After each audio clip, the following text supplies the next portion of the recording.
Oh, hey, Chris. Hey Chuck, how are you? I am doing really well, really well. What about you?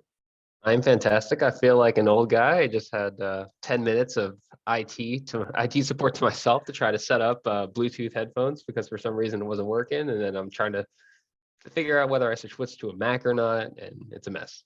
Well, to the latter point, you definitely should switch to a Mac. But I my children make fun of my wired, old school Bose headphones that are, earbuds.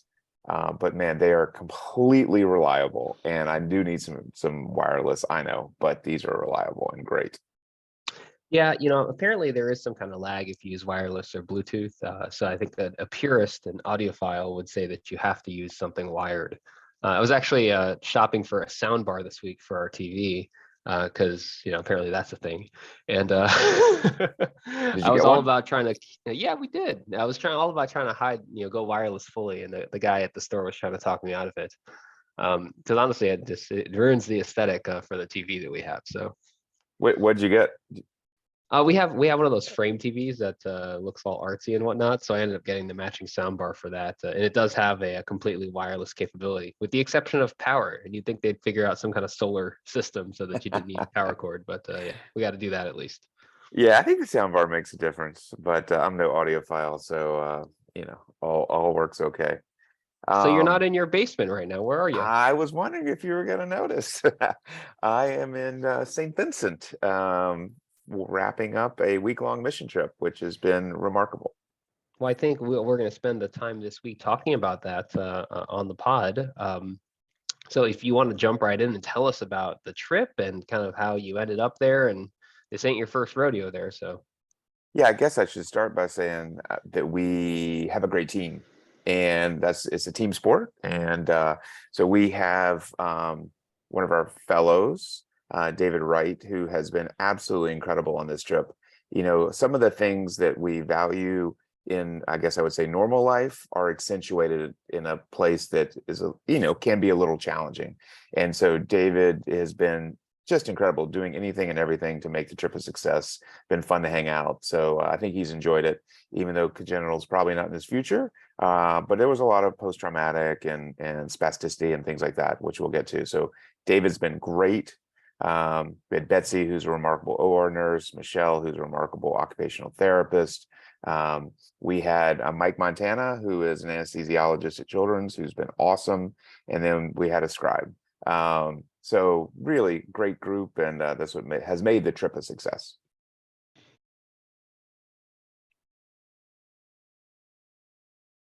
How did you assemble that team? Because I feel like most people who go on trips like this, don't have that big of a team, or perhaps they do, and that's the way you should do it. Yeah, I guess it depends on the trip. I know that the Hand Society has a touching hands trip right now. I want to say it's in Guatemala, where there's 30 people. Now, those are not all surgeons. I don't know exactly the breakdown, but there were at least 6 or 8 surgeons included in that group. So I don't know what their ratios were. But these trips are, so I guess I should say I appreciate the support of the Hand Society for our trip as well. The Touching Hands Project helped support this trip. But the trip was really put on by the World Pediatric Project, which I believe we talked about, and you certainly know my close relationship with the World Pediatric Project. And they do trips for multiple different specialties, and Eastern Caribbean and Central American trips. And this is the Eastern and really Southern Caribbean trip. So for this trip, that's what we need. Those are the people that we need to make it a success, and a success it was. Now, I think we've talked about the World Pediatric Project on past podcasts, but for those that didn't listen to those episodes, can you tell us just like a little bit about the project? I know that you're involved at a leadership or a board level, right? Yes, I have recently gotten involved in the last year or so. Yeah, the World Pediatric Project was founded in Richmond, Virginia, and in about 2011, joined with a group called Healing the Children in St. Louis to really make a remarkable organization, which actually has come out of the pandemic stronger, and it's relatively well funded. Its impact is incredible. It used to be primarily we would bring kids to the States for really complicated care, and now there are mission trips going out regularly, 1 to 2 a month. Or more, And some of these are operative. And while we were down here, there's actually a NICU team educating the local doctors and working with some sick kids. So that's been fun to see. Fantastic. I mean, that's incredible that you've had that relationship with them and you've been able to work with them so closely. How many trips or how many years has it been for you? Yeah. So on my last trip, so there's a big draw to this trip in the sense that the surrounding islands, so Barbados, uh, St. Lucia, Nevis, St. Kitts, and others will funnel kids to will funnel kids to this island. But the reality is there has to be some notification. And so it's a big draw. We saw 55 patients in clinic. So the way it works structurally is that we saw 55 patients in clinic on Sunday. So we've traveled on Saturday, long day. We saw 55 patients in clinic on shit. Sorry, I'm babbling. I'm now thinking about finding that what we have to read. Let me find it. I have it in front of me. I just can't copy paste it 'cause it's on my other laptop.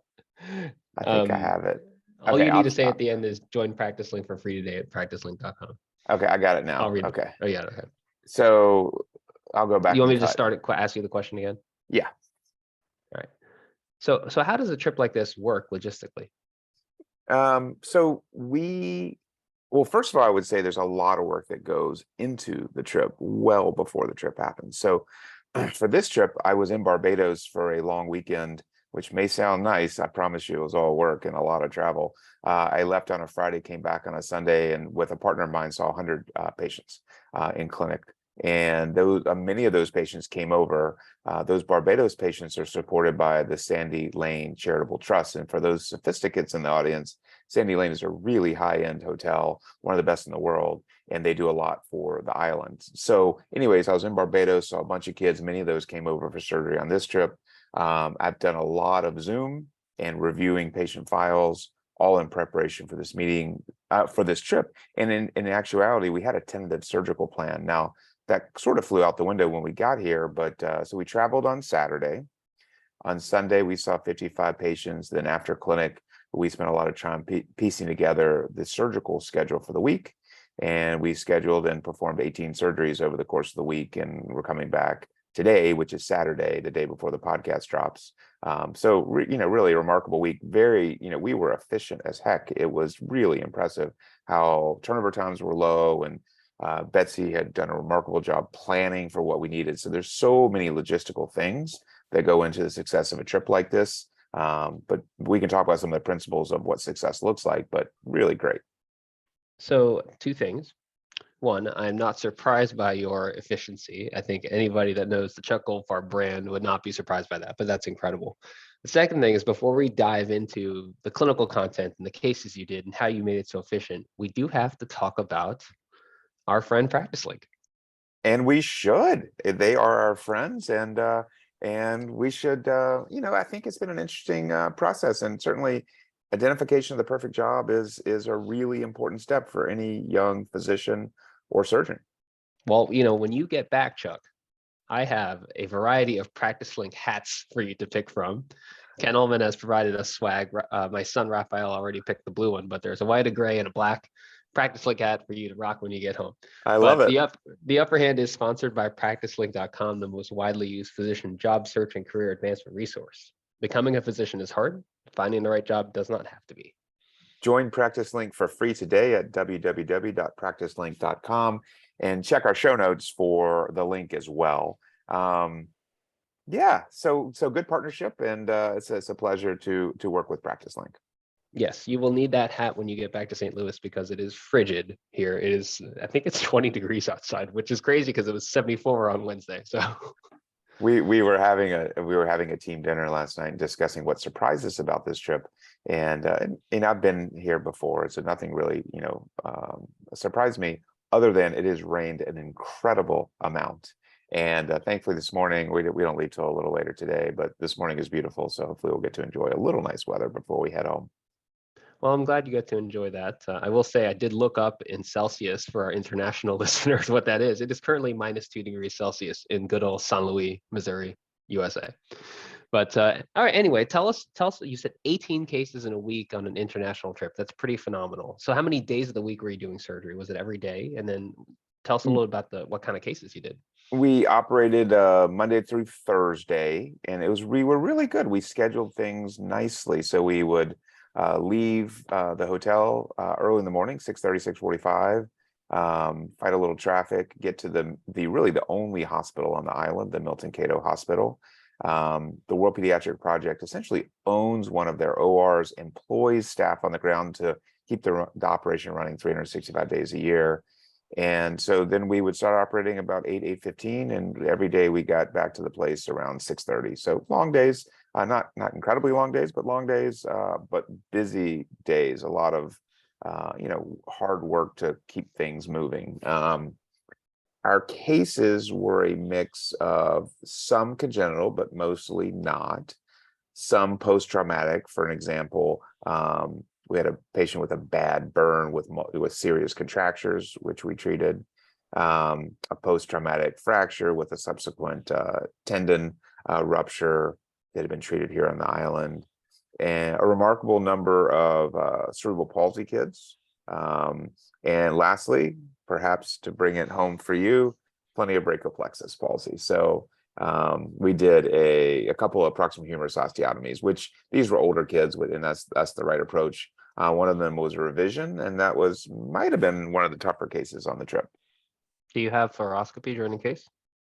We do. There's one large C-arm which is shared, and thankfully we really didn't need it much for anything, but it's nice to check at the end. It was not a lot of bony work. I felt more like a plastic surgeon than an orthopedic surgeon, which is, obviously great. But we did have that available to us. Well, I mean, I think that in a resource challenged environment at times, it probably is best not to rely on doing cases that rely on a lot of either resources like implants or the technology that we use in the operating room. We're fortunate enough to have in the operating room. So it's great that you're able to find a bunch of cases you could just rely on your loops in your hands. For sure. And OrthoPediatrics is a company that has supported these trips, and they supported us as well. We used their small fragment trays a couple of times, but had other options, including a wrist fusion. We thought we might do a wrist fusion, and the reality was we didn't do it. But the other interesting thing on this island is not a lot of pain medication. It reminds me how differently our physicians approach post-surgical care in the United States, and how different patient expectations are. I mean, really, Will you change your practice at all when you come back to the States? well, I'm going to be practicing in the States, so I don't think so. But when you have a 15-year-old kid where you do a painful humerus osteotomy, and you give them maybe one dose of narcotics and they're fine with Tylenol and Motrin, it's really crazy. It's a very different societal expectations. The current fellow that's with me, Jess Billig, has done a ton of research in the health services space, including on opiates, and she's pushing me to try to decrease the amount that I prescribe. And I actually think I'm pretty good already. But it certainly is good to re-examine our processes. But I think there is a certain expectation in our, at least in our little microcosm of St. Louis, that there are some narcotics prescribed after every surgery, right or wrong. Oh, for sure, for sure. A couple interesting things. So, Betsy did a great job of putting, the trip together and making sure we had all the equipment. We brought a lot of what we needed, and we'll take it back. And there's certainly equipment here on the ground. And Betsy had literally everything, or knew everything was available. But sounding like a privileged surgeon from the States, a pair of adds and pickups is not the same as a pair of adds and pickups. I mean, there are very significant differences, and dissecting scissors, which we know are important, vary tremendously. And so we were actually trying to pick our trays based on the case. So if it was a more technical case, well, I need that pair of scissors, or if it was a less technical case, well, that tray with the crappy Adsons will be fine. It's just those little things, because they really do matter, even though I consider myself a pretty flexible surgeon, and we knew we were going to get through the case, but it just is more enjoyable and more simplistic with the right stuff.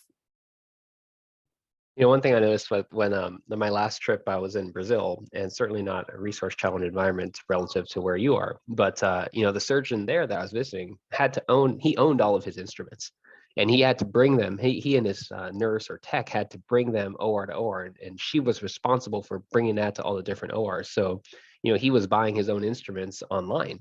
And then, having them shipped to Brazil, and he was responsible for transporting them, cleaning them, sterilizing them, all of that, which is just very different than what we're used to. And I'm sure that you were missing your tenotomies and your wonderful forceps. And I was just at Children's, just rolling around in all the gold farm trays. Yeah, you get used to the stuff you have, and you want your stuff that makes you feel comfortable. But again, all went well. I had fun with I think I spoke about it on the podcast, but at the hand study, I went to this, a great meeting about international work, and I was recommended that we buy some little wireless mics for the iPhone. I did purchase those. They're inexpensive, and oh, nice. And it just looks like you're showing me that you have some. And I brought them with me, and I interviewed a number of the kids and parents before the surgery. It was part of the kind of the flow in the day. It was fantastic. First of all, the mics are awesome, and it does make the video more powerful. But just talking to the families and getting a sense of kind of what their expectations and talking through what are reasonable expectations was really fun and obviously important. So what are you going to do with that footage? I shared it with, so that the families have all signed off on social media use, and I don't know that I will personally use it, but I shared it with the Hand Society and the World Pediatric Project because they hopefully will find it useful. I did keep a daily blog for both organizations as well, and shared some pictures with them. So Dave and I were laughing last night that we hadn't taken a lot of pictures together. There were some group pictures and some OR pictures, but we were worried, Dave was worried that you would be angry with him without a good picture to document the trip. So we took a bunch last night. Wonderful. The Wash U Hand Instagram account is going to be very happy with that, and its social media director will be very happy as well. So thank you for that. Yeah. Two questions to bring it to a close. So what do you think is the most rewarding part about this particular trip? And then also, if one wants to get started in doing this kind of work, because I'm sure you're piquing a lot of interest in listeners, how does one get started? Maybe I'll answer the second question first. For hand surgeons, the Touching Hands Project is a remarkable resource from the Hand Society. So, reach out to them with your interest, and they'll try to figure out how to make it happen. And usually, as I mentioned, their trips are larger, so you go with experienced surgeons and figure it out. Jim Chang is the medical director for Research International, another remarkable organization that does really great trips. And so I think the key is, at least from my simplistic approach, is find an organization that is doing this, has done this, and learn from them, partner with them, and then you can figure out if you want to go in a different direction.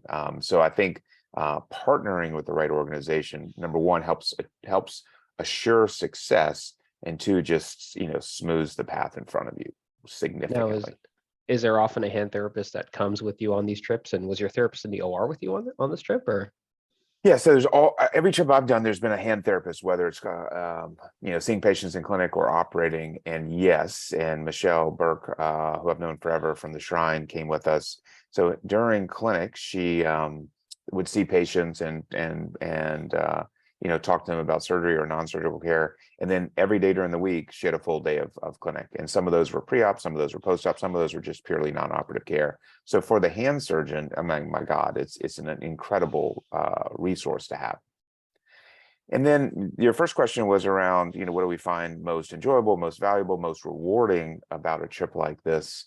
And I would say that so much from a personal level, the team, is really great. And that bonding that you get where, in St. Louis, you do your surgery and you're running off to a meeting or running off to talk or do this or running home.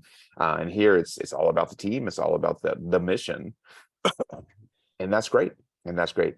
The ability to provide care that otherwise would not be provided is also remarkable.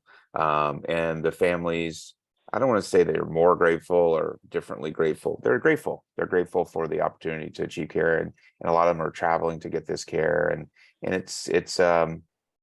it really is quite satisfying. The technical part is fun too. Working closely with Dave to do these surgeries, and do them in a super high quality way. You know, we don't have a lot of capacity for complications or adverse events, and thankfully we had none. Making sure the casts are perfect, because we're going to be gone. So a lot of that kind of stuff. But I guess, you know, it really is an ability to focus and help a population that would not otherwise likely receive this care, that makes it rewarding, primarily. That's fantastic. You know, I think that, you know, there are probably a couple things that I still want to ask you. You know, one, what is, how does follow-up care work? You kind of touched on it. And then when will you be back? Yeah, so you know, the concept of fly in, fly out missions are really no more, right? I mean, they shouldn't be. Those are, you know, like you just have to assure education and you have to assure follow-up care. So we worked with, there's a medical school on the island. So we worked with some medical students. We worked with some of the interns and surgeons in the hospital just to share what we were doing and how we approach things. Now, I don't know that the type of more complicated cases that we do will be done by others, but that kind of relationship building was really nice. And then the follow-up care, again, critical to make sure that is taken care of. The WPP works with different surgeons who will agree to see the patients. We have a very comprehensive plan for each child, and then I'm available 24/7 by email. And I expect there's only a few that are ordered x-rays on, but I hope to see those x-rays, you know, in 6 to 8 weeks, and can make sure things are going in the right direction. And then we'll see them when we're back. So Lindley Wall and I sort of have a deal that we will alternate surgical trips. And so we think the right cadence is once a year. Although if the WPP post-pandemic, you know, I hate to use the word, but markets that our availability, it may be more frequently than that. But right now we will trade off, and it works well. And so I went in 18 to St. Vincent. She went in 19, pandemic hit, and this is our first trip back. But I think we have plenty of volume. We just have to make sure the different islands are aware of our presence. Well, congrats on another fantastic trip, and have some safe travels home. And I hope you brought something to wear when you get off the plane, because it is frigid outside. Thank you. I'm not looking forward to that, but I am looking forward to being home. And yeah, as you know, it's gonna come with a bang on Monday morning. But thank you, and I look forward to talking when I get back. All right, sounds good.